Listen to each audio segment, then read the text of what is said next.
Ready? I was born ready.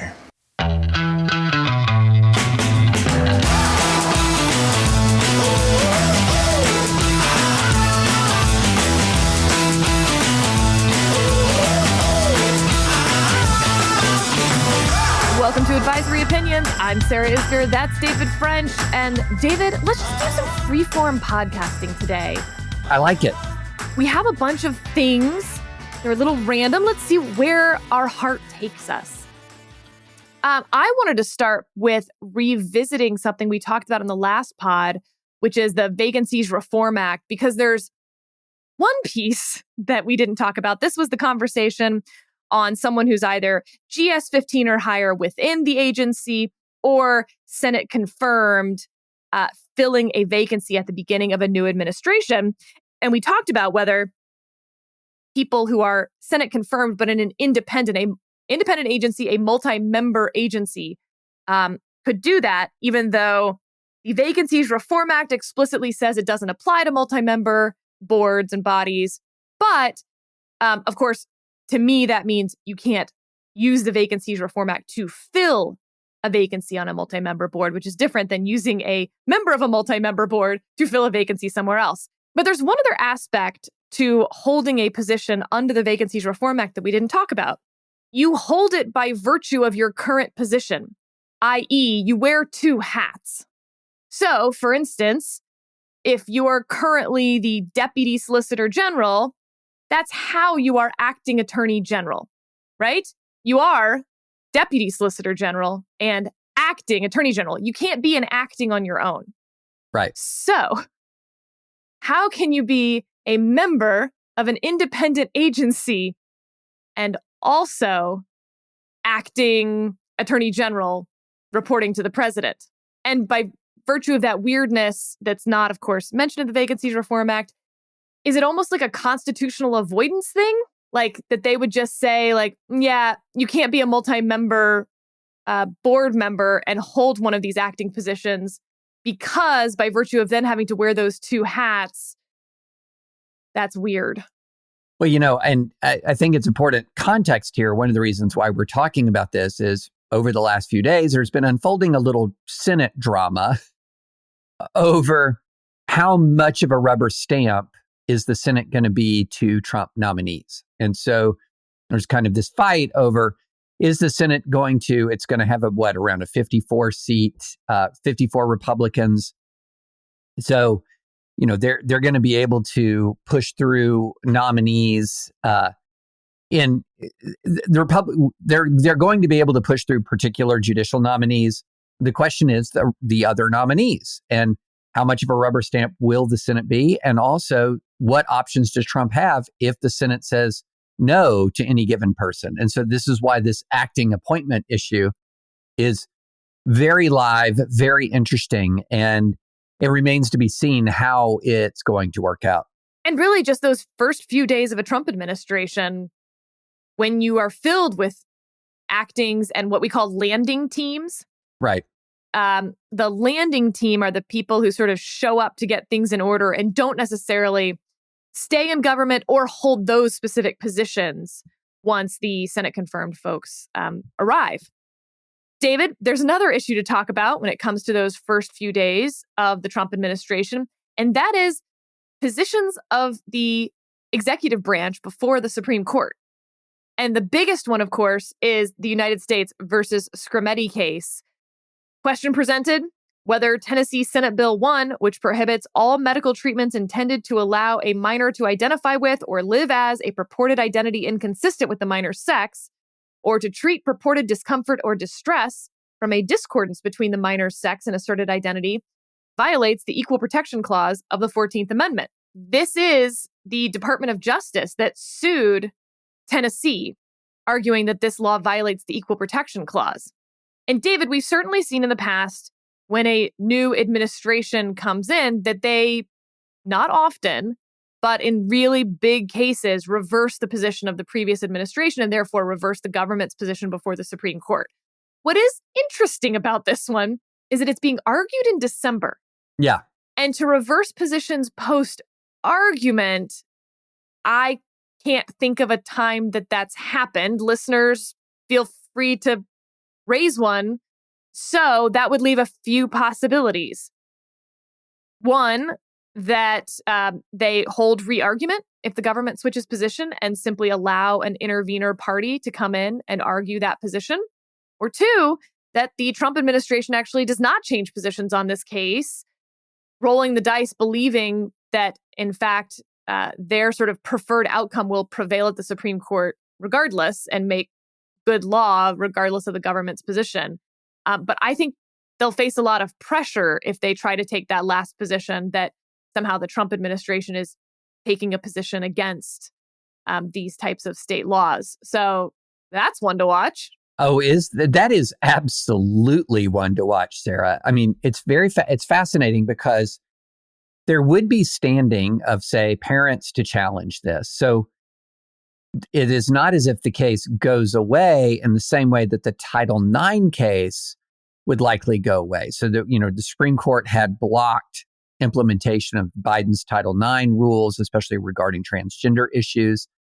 Well, those Title IX rules are just not going to be the Trump team Title IX rules. So it's easy to see how that case could just fall away.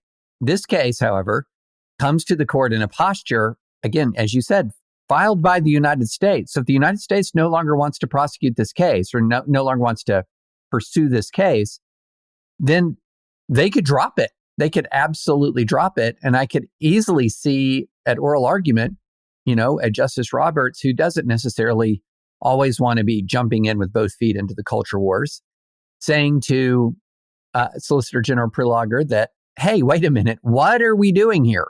Or the other, I guess one option would be for the court to just simply postpone the argument, to say, we're going to punt this argument until February, and then that would give the Trump administration time to decide. See, I feel like that's kind of inappropriate for the Supreme Court to pre-guess that an administration might want to switch positions, almost suggesting that they should. Yeah. I think you have to hold the argument in December.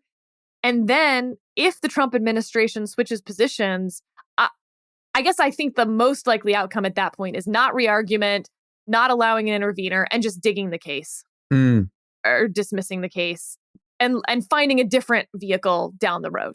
There'll be plenty. No, there will be plenty. I mean, as we said, these bans are it's not unique to Tennessee.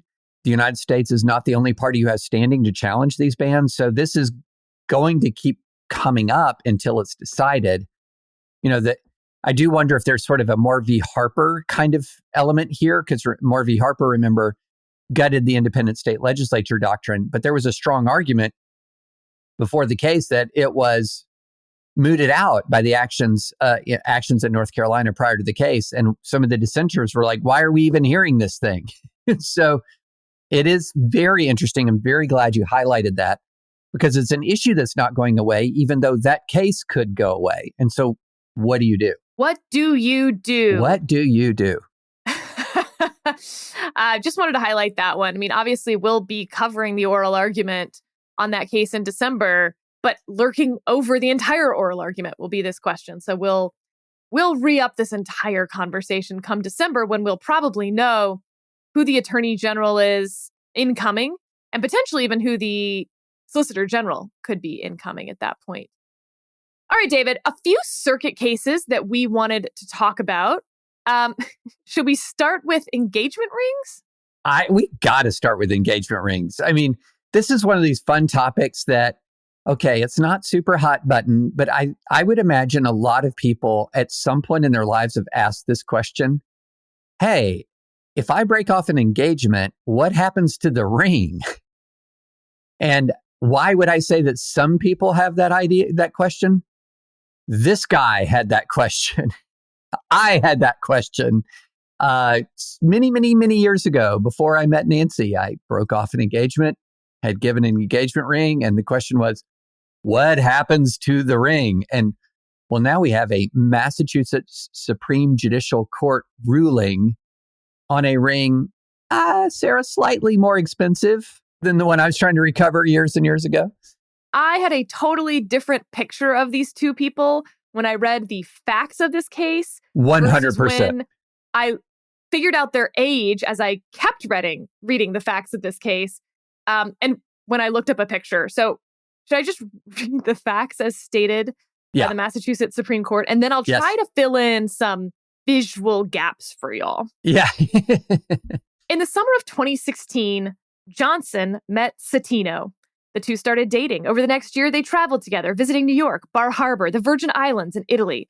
Johnson paid for these vacations, expecting nothing in return. Johnson also showered Citino with lavish gifts of jewelry, clothing, shoes, and handbags. It was customary for Johnson to give Citino the receipts for these gifts. They never answer a big question here that I have, David. Were they gift receipts or was the price on the receipt? I don't know. Yeah, the way it was reading to me is he was giving the receipts to sort of prove how much money he was spending. I know. Yeah. I know. Okay, so Johnson also helped Citino with certain medical expenses. For example, after Citino told him that she was considering dental implant surgery, Johnson agreed to pay for the procedure, which consisted of 2 parts. That's going to be really relevant. He paid for the first part, during which her upper teeth were extracted. Gosh, what on earth? Wait for it. Okay, the couple started looking at engagement rings. Eventually, Johnson bought a $70,000 diamond engagement ring. He gave the receipt for the ring to Citino.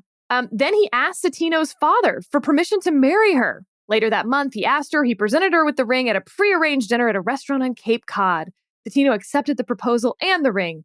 The happy couple was greeted by applause by fellow restaurant patrons. I have no idea why that line was included, but it's delightful nonetheless. I like the touch. No, this is a very vivid statement of facts. I really appreciate it. Soon, however, Johnson began to notice certain of Citino's behaviors that he found to be troubling. Citino, in his view, was becoming increasingly critical and unsupportive of him. She repeatedly called him a moron. Morons in quotes. Yeah. Treated him like a child, complained about how he used his cellular telephone, and berated him over spilled drinks. It didn't say spilled milk, but I was curious. What drinks? What is this backstory behind these spilled drinks? She did not accompany him to treatments when he was diagnosed with prostate cancer. If something went wrong, Citino blamed Johnson. When the couple quarreled, Citino would yell at Johnson and storm away on the few occasions that Johnson defended himself. Johnson also began to feel as though Citino did not appreciate his accomplishments. Johnson did not consider canceling the planned nuptial. Then, one evening, following an argument, Citino made a comment to the effect that, quote, she was a good-looking woman and she could get a man whenever she wanted, end quote. He stormed off to bed, leaving her cellular phone behind.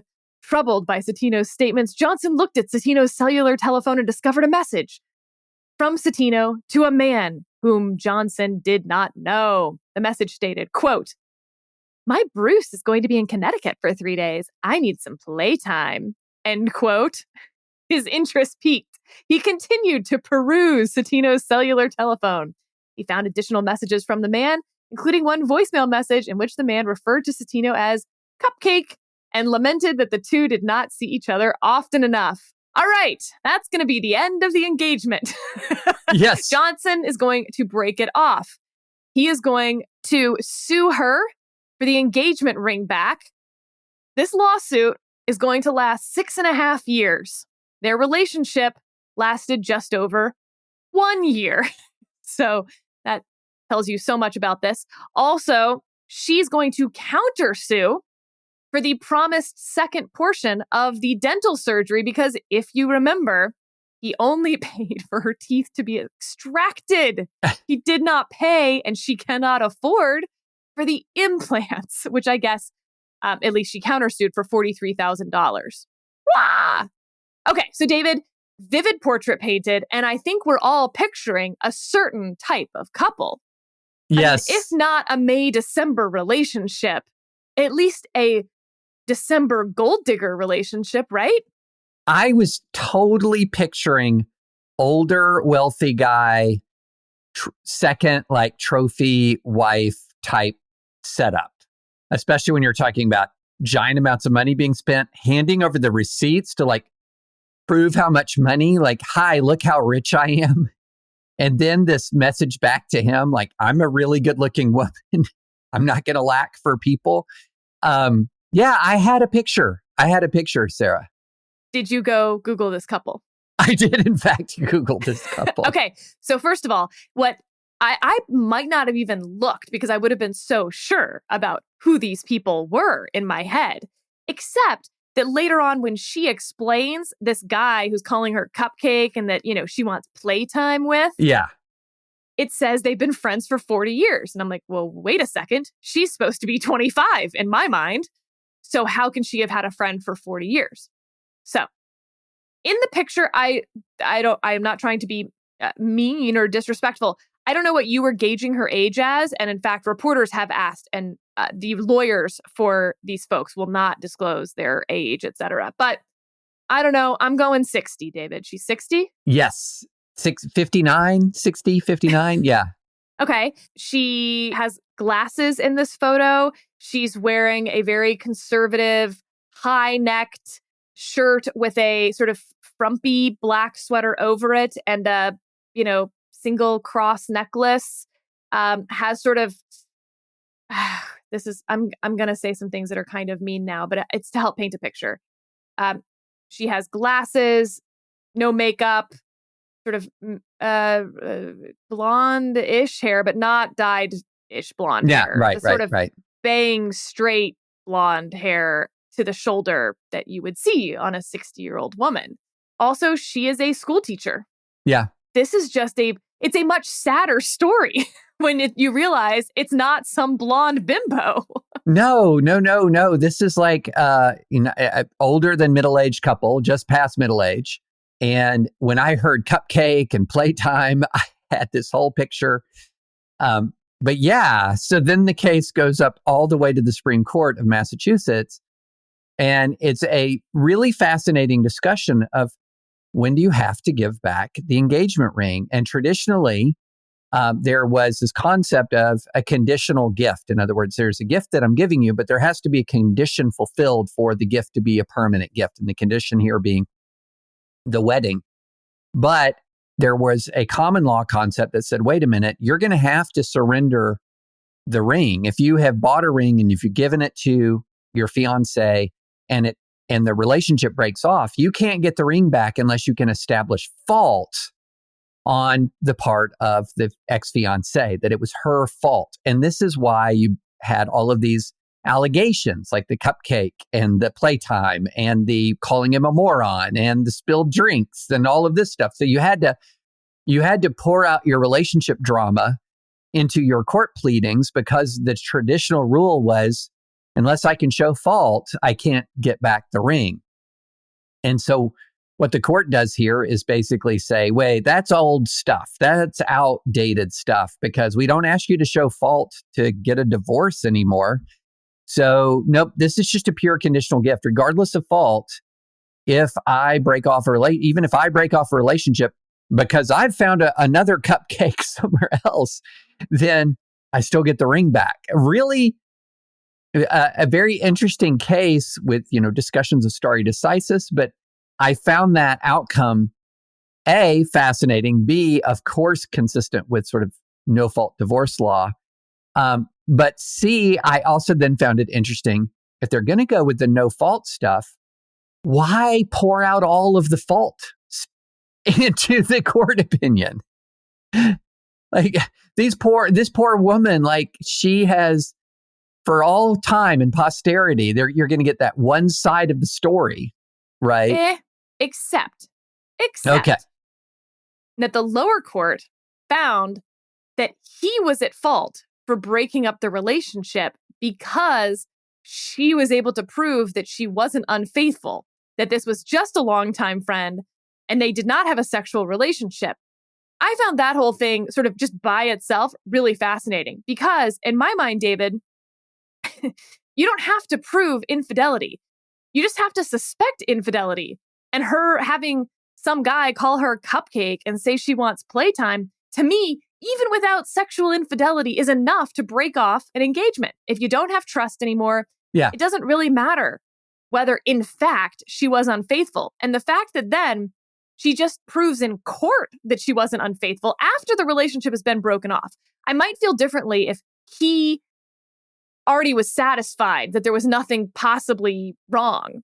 But no. We're talking years later at the trial. She proves that she wasn't unfaithful. And so then they find that it's his fault that he breaks up the relationship. I think that's why the Massachusetts Supreme Court felt the need to kind of walk through some other things that might have been at issue here, like not going to his prostate cancer treatments. Oh, yeah. So all of that, everything you said, Sarah, I agree with 100%, because there was this other fact here. This is turning into a relationship discussion and not, we just use this as a pretext to get into We clearly wish we had a relationship advice pod.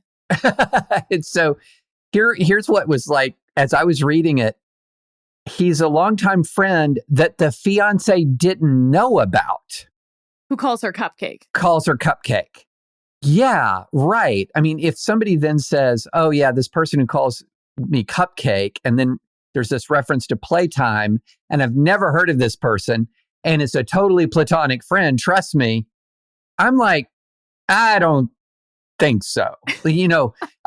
Under what circumstance, if I describe that set of facts, does a normal human male go, oh, you've cleared it up?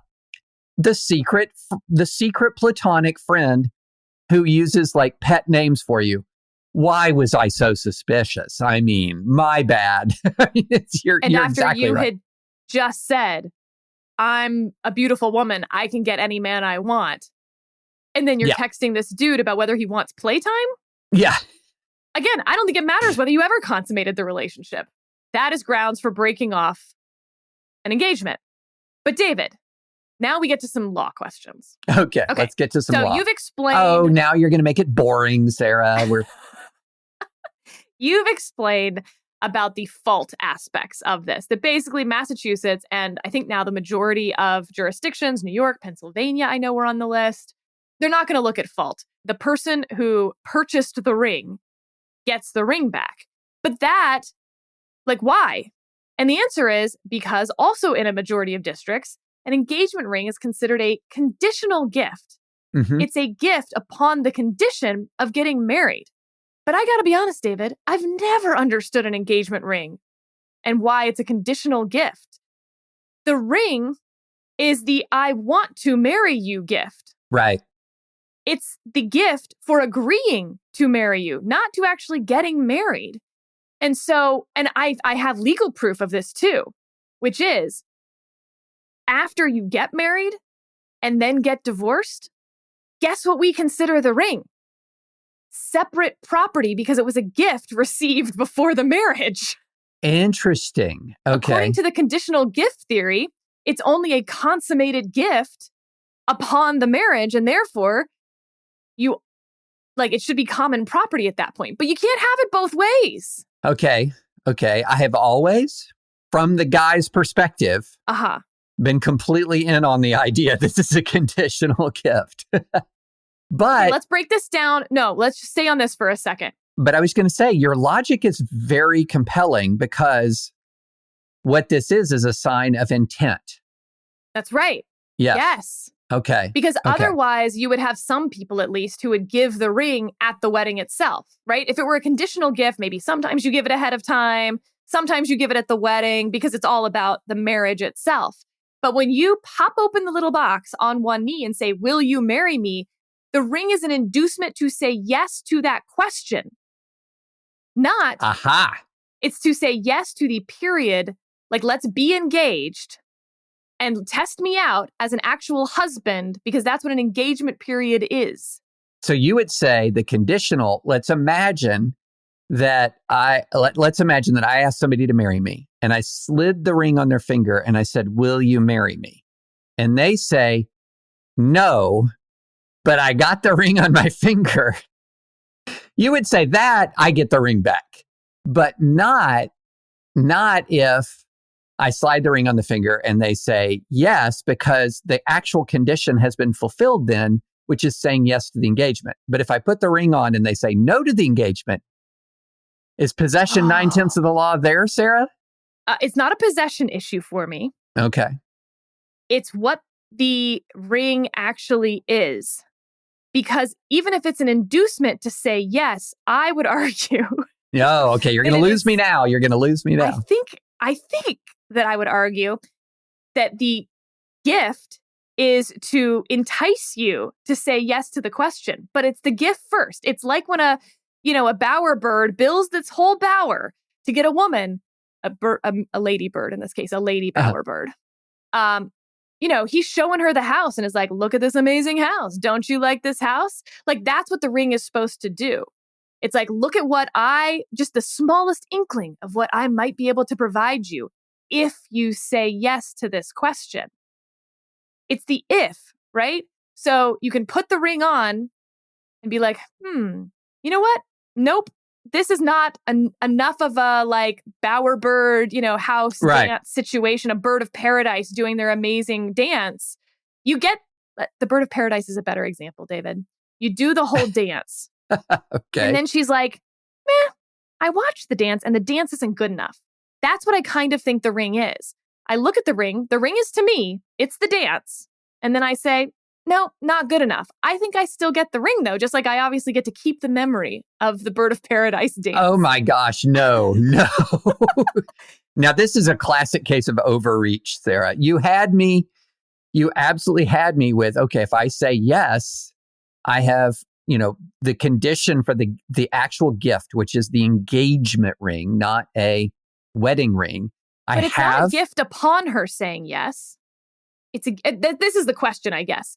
Is it a gift when she says yes, or is it a gift to induce her to say yes? If you believe it's a gift after she says yes, as in you said yes, and now I give you this gift, then I agree with your theory. But then why show the ring before when you're simply getting her to try to say yes? That to me is an inducement. No, so the ring is a symbol, not an inducement. Okay, so if I'm in a relationship with somebody and I don't want the situation to be where they're on the fence until they see the size of the ring. And you're like, oh, well, I didn't know he was really committed until it was instead of 1 carat, it's 2 carats. No, I see the ring. Stay in the box. You then get on one knee, hold the box. You say, will you marry me? She says yes. And then you pop open that box. Then I would totally be on board with your reading of it. But when you show her the ring first, in fact, in most videos that I've seen, it's open box, will you marry me? That's the order of operation. And I think that order is legally relevant. Oh, strong disagreement. Here, the box opens. This is the symbol, not the inducement. And if she says yes, then in your theory, the condition for the gift has been satisfied, which you kind of had me coming along here. And then, no, this idea that the ring itself is an inducement, I just think that's at odds with what it actually is. So what happened in your situation, David? Where'd the ring end up? I think the exact quote upon making a very, very, very polite request for its return was, I sold it and kept the money as compensation for the pain and suffering you put me through. And so that was the end of that conversation. That was the end of that. So, yeah, did not pursue it. Under my theory, she was correct. Under either of my theories. Under either of your theories, you were correct. I'm much more sympathetic to your, what we'll just call your primary theory. Yes. That's fair. Mm-hmm. Because, of course, my other theory doesn't happen ever. I don't think I've ever heard of a situation where she takes the ring, puts it on, says no, and then runs. I know. That's one of those situations where that would be, if it ever went to court, Sarah, that would be bad woman stays in jail. I know. There'd be some unclean hands. Unclean hands. Wait a minute. You took the ring and ran away. Said no and ran. No. Okay, but now, David, let's take the law out of this for a second.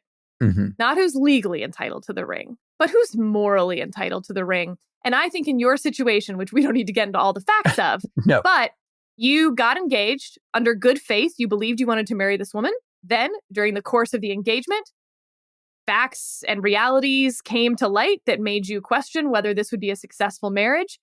You broke off the engagement. And I think, David, you would say the fault for breaking off that engagement, if we were determining fault, lay with you, as in it was your choice to break it right. It wasn't, I think the fault question should be basically like, it's a version of who broke off the engagement, but the other person can't act in such bad faith just to have technically not been the one to break off the engagement. Whose choice was it? And in this case, it was your choice. Under those circumstances, I feel morally the other person gets to keep the ring. To me, it was more a matter of honor than law that, like many relationships, we were just not two people who should be married. And so it was sort of like the Titanic had already hit the iceberg, Sarah. Who was going to issue the order to abandon ship first? that was the question. Titanic already, the watertight doors were not holding. This thing was going down. And who was just going to issue the order to abandon ship first? And so that's why it never, like the idea of like law getting involved, this was an honor question, not a law question. But okay, let's take it out of your relationship. Mm-hmm. Do you think that the person who breaks off the engagement gets the ring back? I think it's a general matter. Yes. Well, we're having a real gender divide here. This is identity politics is invaded, AO. As a representative of men, give back the ring. You have no idea like how much, if you're doing the 3-month salary thing, like you're talking about a major time/monetary investment. And ladies, that's your ring. You do what you want with it. I've seen earrings. I've seen necklaces. Sell it for cash. This is where identity politics works a real injustice, Sarah. All right. Next case. But before I introduce the case, David, I've got a question for you. Yeah. You are were a practicing First Amendment lawyer. Mm-hmm. I am in jail for tax evasion. You publicly say that I'm in jail for murder. Is that defamation? Yes. Okay, well then I think we get to introduce this case. Do you want to introduce it? That was, yes, he explained. That's going to be what this case is sort of about. Yes, exactly. And maybe not murder, but like you're in jail for tax evasion, but someone says you're in jail for, let's say, assault. Maybe not murder. Yeah, the question is it defamation if you have been punished for something, but then the media says you have been punished, but for something else. And you subjectively believe that something else is much worse than the thing you were actually punished for. So, for example, if I was, say, in jail for armed robbery and CNN reported that I was in jail for jaywalking, that's not correct, but I have no damages there. There's no... In fact, they've done me a favor. They've actually helped my reputation by false reporting. But in this, if you have a case where you actually are suffering a legal repercussion, is articulating the wrong reason for that legal repercussion, actionable defamation, that's the question. Okay, introduce our facts of the case. This case is Project Veritas versus Cable News Network, Inc., which you might know better as CNN. So here are the basic facts. In February 2021, Twitter suspended Project Veritas, which the court describes as an investigative journalistic organization, most well known for its undercover reporting. Its suspension made headlines on February 15th.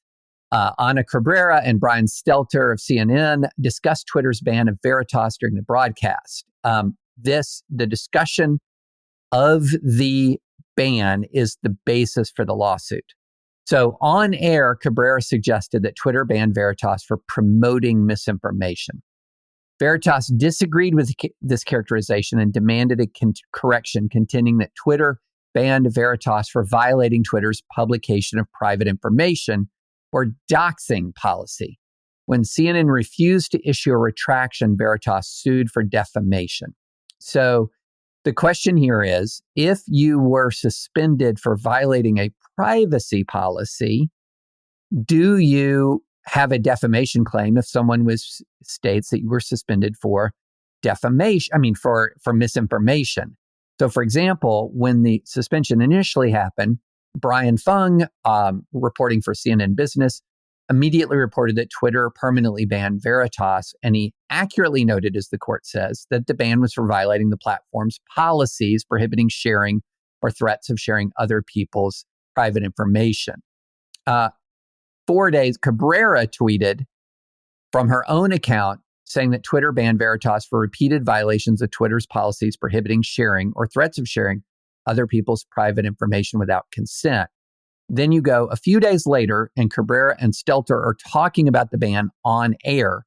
Cabrera then says, we're starting to see companies cracking down to try to stop the spread of misinformation and to hold some people who are spreading it accountable, Brian. For example, Twitter has suspended the account of Project Veritas, a conservative activist organization. At least that is how they couch themselves with followers. But this is part of a much broader crackdown, as we mentioned, by social media giants that are promoting misinformation. And here was Stelter's response. Yes, Project Veritas, a very controversial conservative group, got swept up in a Twitter policy by violating multiple rules on the site. And so the question is that defamation? And the 11th Circuit Court of Appeals said, essentially revived the lawsuit. The suit had been dismissed. Now the suit is revived. And so, the case is going back down for further proceedings. I liked one of the cases that was cited that I was not aware of, David, called Guion v. Hustler magazine. Guion sued Hustler for defamation based on an article published in 1983 that stated, quote, Guccione is married and also has a live-in girlfriend. Guccione maintained that the statement was not accurate because the article, in using the present tense, accused him of committing adultery at the time of publication in 1983, when he had only committed adultery between 1966 and 1979. For only a mere 13 years. Okay. Man, I can totally see his grievance. Yeah. The Second Circuit held that the statement was substantially true, focusing on the difference between being labeled an adulterer versus a former adulterer. The court observed that the article labeled Guccione an adulterer, and given the extremely long duration of Guccione's adulterous conduct and his recent divorce, the statement was substantially true. The Second Circuit explained that the average reader would understand adulterer to include a man who unabashedly committed adultery for 13 of the last 17 years, and whose adulterous behavior ended only because his wife ultimately divorced him. Therefore, because the truth was so near to the facts as published, that fine and shaded distinction had to be drawn to sustain a charge of libel. No legal harm was done. Interestingly, that was actually used to distinguish that case because there the Second Circuit was not using a sort of comparative harm, as in which one's worse, the former adulterer or the adulterer. They were saying like there was no difference and that it's only a question of the truth. And in this case, of course, there just was truth. Yeah. That they were the same. But I did find this question interesting, David, that do you look at just whether the statement is true or false? Or do you look at whether the distinction between the two statements caused the harm? Those are slightly different questions. And lots of jurisdictions do use the distinction between the two statements, between the truth and the false thing they said. Did that cause the harm? Or is it just that the statement was false and now we go to trial? Right. Yeah, that's a really good question. And, I think in some ways what you're dealing with, if the statement is false, but there's no harm at all, then you could win a liability judgment with zero damages. In other words, what are the damages from publishing a false statement that is actually not that did not cause concrete financial harm by any meaningful measure? That is absolutely, a key question in, any defamation case when you're getting to the damages element. But I think the actual defamation when it comes to, is it just that it is false? No, it's not just simply that it is false. And of course, we're dealing here with public figures. So then we got into the actual malice standard as well. But I think that what was interesting about this, you had two individuals here. So you had Cabrera and you have Stelter. Now, I see a big difference between these two, according to at least the facts as described in the opinion. Because in the opinion, it states that Cabrera tweeted something correct, but then 4 days later said something wrong, said something false. So here you have, she tweets from her own account saying that Twitter banned Veritas for repeated violations of Twitter's policies prohibiting the sharing or threats of sharing of other people's private information. And then 4 days later says it's part of this crackdown on misinformation. So that's where you're going to get your sort of actual malice element satisfied, because remember, actual malice, it doesn't actually mean I have malice in my heart. What it means is I knew the statement was false, or I made it with reckless disregard for its truth or falsity. And if I've tweeted the truth and then 4 days later say something else, then you've got a lot of evidence that you're of that actual malice, that you made the statement with knowledge that it was false. Stelter, it's different. Stelter responds, yes, Project Veritas, a very controversial conservative group, swept up in a Twitter policy by violating multiple rules on site. And then Veritas general counsel emails the CNN objecting to the misrepresentation and demanding a retraction and correction. So the Stelter comment to me doesn't satisfy actual malice, because in real time, Stelter should not have all of CNN's reporting and all of Cabrera's tweeting imputed to him in the moment. He gave a vague statement, multiple policies, very vague statement. To me, that's not actionable defamation. Then we get into the demand for correction and no correction. That tilts it again in another direction. So yeah, I agree with the ruling here in this case. And I think the two elements to me that really stand out are the tweet followed by an inaccurate statement, and then demand for a correction followed by no correction. So compare this to the Palin case against the New York Times, and that time difference seems to make a huge difference, right? You personally tweeted something 4 days ago, and then you personally are sitting on air saying something very different as evidence of actual malice, versus the New York Times published an op-ed several years ago that you were probably aware of, but now a whole bunch of time has passed. You didn't write it yourself.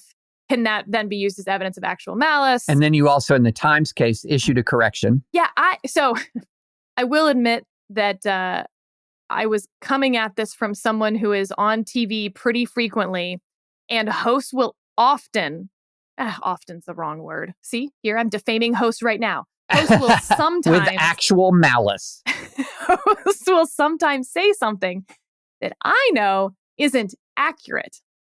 And then I'm in a weird position, because do I correct that person on air? Or do I just say something like what Brian Stelter said, which is, you know, it's what I always do. Yeah. Yes, there are multiple things at issue, because I figure, like, as long as I'm not specifically like repeating what they said, and then I move on to the thing that I know to be true.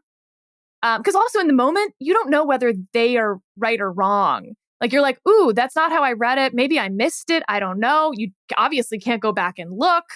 There was something about the Supreme Court, and I'm on with a host who is not, this isn't a legal show.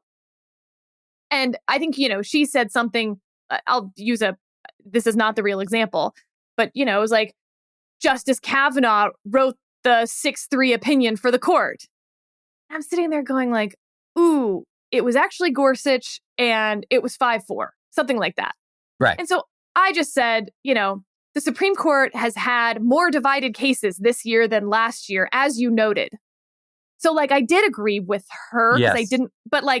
I knew it to be wrong also, but I didn't repeat it for listeners. Anyway, that's not interesting to anyone listening to this, except I sort of felt for Brian Stelter in this situation. 100%. Yeah, 100%, because I've been in that situation as well, Sarah. Now, there are some times when things are said, and I just know 1,000,000,000% this is wrong, but I also have like 4 minutes on air.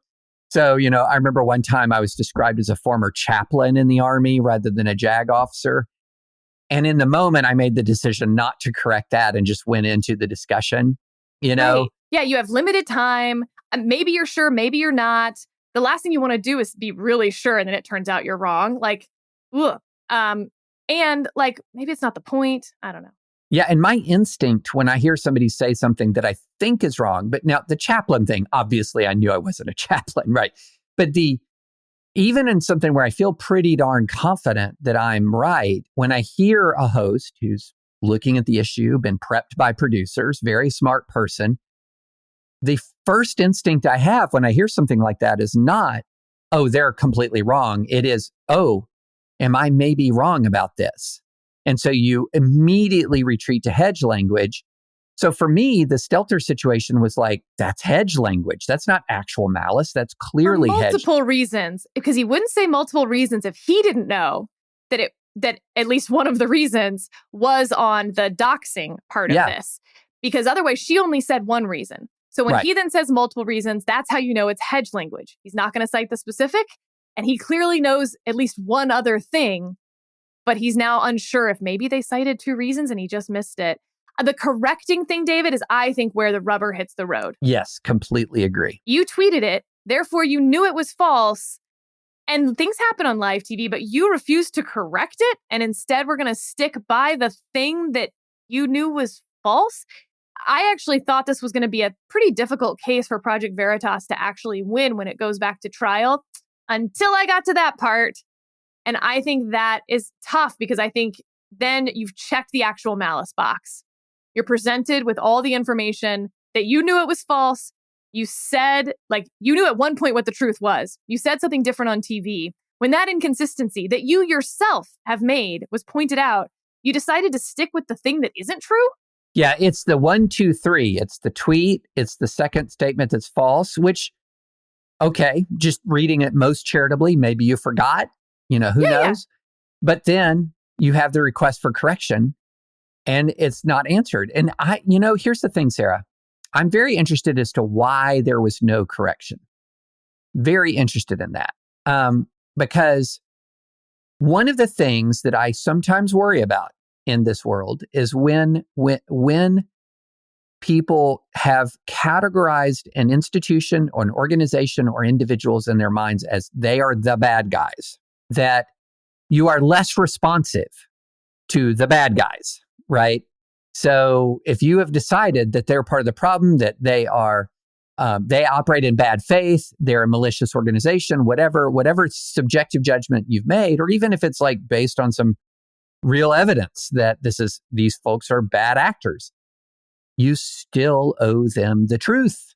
You still owe them the truth. And you see this often in the First Amendment context.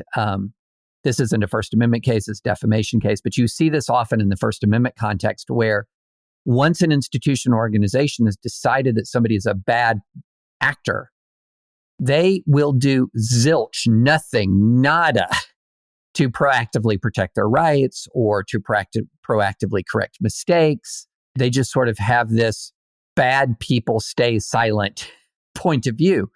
But that's just not the First Amendment. And sometimes flipping this around into the defamation context, bad people don't deserve a correction.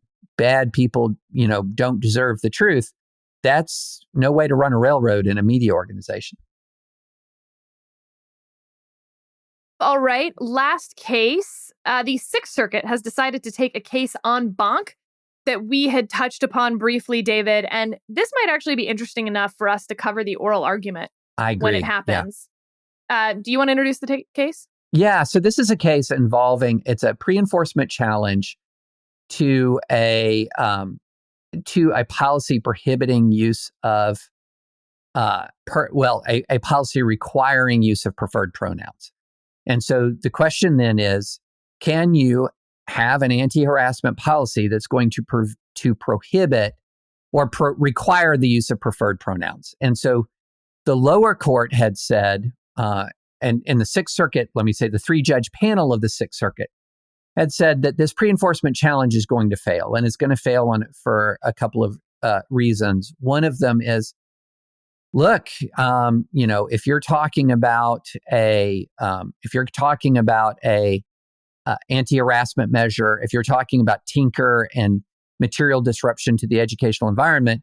Well, there's evidence that even the plaintiffs have acknowledged that use of biological pronouns instead of preferred pronouns causes an enormous amount or a large amount of emotional distress to students that can be disruptive to the educational environment. So the Tinker analysis would apply here to protect the students from, I'll just use the term biological pronouns instead of preferred pronouns. And so then the other argument was that the Sixth Circuit panel rejected was that this was compelled speech, when they said, no, not actually compelled speech, because there's other ways of talking, which include may permissibly use no pronouns at all or refer to classmates using first names. So there are ways around the requirement to use preferred pronouns that would allow you to just not use pronouns at all.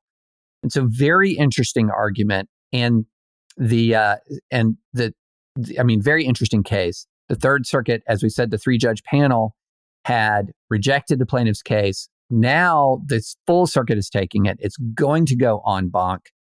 And my best guess, Sarah, is they did not take this en banc to put an exclamation point at the end of the original ruling. My thought is they took this case to say, requiring use of preferred pronouns is going to be constitutionally problematic, and anticipatory injuries are not going to be enough to allow the substantial disruption element of Tinker to come into play.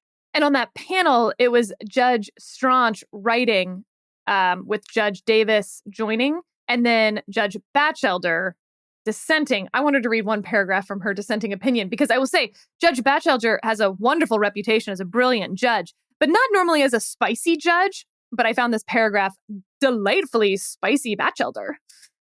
The majority proceeds from this premise as well, concluding that there is no compelled speech because students are not compelled to use preferred pronouns. They can comply by avoiding the use of otherwise ordinary and commonplace biological pronouns, and by instead referring to these particular classmates by name only, using no pronouns at all. Obviously, this awkward adjustment of using no pronouns requires the speaker to recognize and accept that gender transition is a real thing and that it applies to these particular students. The majority also concludes that there is no viewpoint problem here because the district has expressed no view about whether gender transition is good or bad, and the students remain free to discuss or debate it. Just footnote here, David, I will say, I found that upon first reading, through the majority opinion first, I was like, ooh, they do have a good point here. They're not taking a view on gender transition, actually. Okay, here's what Judge Batchelder said. That is like saying the school has taken no viewpoint on ghosts when it has students debate whether ghosts are good or evil. But the plaintiff's point would be that there is no such thing as ghosts, ! And the school has no business forcing children to believe in ghosts. Again, whether you agree or disagree, PDE's position is that gender transition is fictitious, just like ghosts. I thought that did a pretty good job of providing a metaphor to explain why a viewpoint neutral rule like this doesn't really work in this context when you're forcing the student to speak, regardless of viewpoint. The compelled speech is a separate doctrine, really, from a viewpoint neutrality, factor analysis. You're compelling them to say something they don't think is real. Whether you think it's good or bad, it doesn't matter. You're still compelling them to speak. Well, and I also want to talk about this case in the context of, wait a minute here, because the issue is not, are trans students now vulnerable to harassment? Okay, so that is not the issue, because harassment is not hearing words you don't want to hear. Okay, that is not the definition of harassment. And so this often happens in the anti-harassment context, where schools who do have legal obligations to protect students against harassment will often write very broad prophylactic rules that are designed to prevent the possibility of harassment. And when you read these very broad prophylactic rules, this is the origin of college speech codes, for example. They're wanting to prohibit any language that can get within shouting distance of harassment. So they They're writing these rules that don't just prohibit harassment, they prohibit a lot more than harassment. Well, the First Amendment doesn't permit that. And so the question here is really, truly, is the use of biological pronouns harassment, full stop? Is just the use of biological pronouns harassment? And the answer to that, I don't think can be yes, consistent with the First Amendment. Because that would essentially be saying that these words, that the use of these words by themselves, just the use of the words by themselves constitute harassment. And that's very substantially changing the definition of harassment, which requires severe and pervasive conduct that is so severe, it's conduct that is so severe or pervasive that it prevents somebody from receiving the benefit of the educational program. That's what harassment is not hearing things you don't like on occasion. That is not harassment. Even things you don't like that go to core identity issues. That's not what harassment is. And so it's very hard for me to see this policy surviving en banc review. Okay, but David, let me reframe this rule as a rule that you are not allowed to call someone by pronouns that they don't want to be called by. And then let me ask why schools can ban someone from using the N-word, or can they? Well, that's it. We had that interesting Title VII case recently, whether a single use of the N-word can constitute hostile environment harassment. And indeed, imagine a school that just has a blanket rule. This is a word you cannot use at this school. And then imagine I think I know your answer to this one, but imagine a rule that said you cannot call someone that word who does not want to be called that word by you. So that rule would mean that, for instance, Black students could use that word if they gave permission to other Black students to use that word, but that white students couldn't. Well, interestingly, as part of anti-harassment law, one of the elements is the speech or conduct has to be unwelcome. In other words, so there's already an element to harassment that says the conduct has to be subjectively unwelcome and then objectively unreasonable. So in other words, if you have let's just take it out of the racism context, or let's keep it in that context. If you have two students quoting rap lyrics back and forth to each other, for example, that's not unwelcome, even if the language is really over the top, right? So the unwelcomeness is part of the element of the hostile environment harassment. So in that circumstance, in all harassment cases, the unwelcomeness is an element. Now, the interesting question then becomes, can I just presume unwelcomeness and ban a word? Yeah, could the school have that rule, or could I sue the school as a student for violating my First Amendment rights to say a word? So I do not think the school can presumptively ban a word. I do think that if you have a Black student who is saying, Johnny is saying the N-word to me, the school can absolutely intervene at that moment and tell Johnny, you have to stop. And in fact, there's going to be legal obligations to then at that point intervene. You are telling a student, you are calling a student by the N-word. You're going to have to stop that. That's absolutely within the school's purview. But to just simply ban the word under the presumption that in all circumstances it constitutes harassment, I just don't see how the law can support that. Well, David, this has been a treat of a little podcast. Yes. I mean, I got to say that the engagement ring discussion, that's why you come to Advisory Opinions. I mean, I'm so curious about people's what they view of the three versions, right? The engagement ring is a conditional gift. The engagement ring is simply the gift upon saying yes to the engagement itself, or the engagement ring is an inducement and you get the ring regardless of your answer to the question. And all I'm going to say is I know the guys listening are with me. Okay, I know my guys are listening, but I'm just a special appeal to the female listeners of Advisory Opinions.